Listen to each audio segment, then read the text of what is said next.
পাকিস্তান আফগানিস্তানের যুদ্ধে নাক গলাবে না যুক্তরাষ্ট্র, জানালেন ট্রাম্প।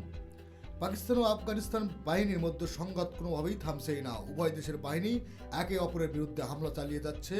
আফগানিস্তানের খোস্ত এলাকায় তালেবান সরকারি কর্মকর্তারা বিবিসিকে নিশ্চিত করেছে যে পাকিস্তান থেকে আবারও হামলা চালানো হয়েছে। দুই দেশের চলমান এই সংঘাত মধ্যস্থ করার জন্য ইতিমধ্যে প্রস্তাব দিয়েছে ইরান, রাশিয়া ও চীন। তবে দেশ দুটি সংঘাতের যুক্তরাষ্ট্র নাক গলাবে না বলে জানিয়েছে মার্কিন প্রেসিডেন্ট ডোনাল্ড ট্রাম্প। আফগানিস্তান ও পাকিস্তানের মধ্যে চলা সংঘাতের যুক্তরাষ্ট্র হস্তক্ষেপ করবে কিনা এমন প্রশ্নের জবাবে ট্রাম্প বলেন, আমি চাইলে হস্তক্ষেপ করতে পারি, তবে পাকিস্তানের সঙ্গে আমার খুব ভালো সম্পর্ক। মার্কিন প্রেসিডেন্ট আরও বলেন, পাকিস্তানের চমৎকার একজন প্রধানমন্ত্রী এবং জেনারেল আছেন, দুজনের প্রতি আমার অগাধ শ্রদ্ধা রয়েছে। এদিকে তালেবান সরকারের মুখপাত্র জাজিবুল্লাহ মুজাহিদ দাবি করেছে যে পাকিস্তান নিজেদের অভ্যন্তরীণ দ্বন্দ্ব আফগানিস্তানের উপর চাপিয়ে দেওয়ার চেষ্টা করছে। পাকিস্তানকে আরও সমুচিত জবাব দেওয়া হবে বলে আফগানিস্তানের পক্ষ থেকে হুমকি দেওয়া হয়েছে।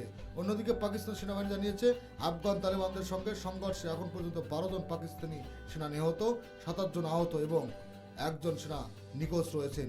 এছাড়া এই সংঘাতে 274 জন তালেবান সেনা নিহত এবং 400 জনের বেশি আহত হয়ে বলে দাবি করেছেন পাকিস্তান সেনাবাহিনীর মুখপাত্র লেফটেন্যান্ট জেনারেল আহমেদ শরীফ চৌধুরী। আন্তর্জাতিক নিউজ পেতে চ্যানেলটি সাবস্ক্রাইব করে সাথেই থাকবেন।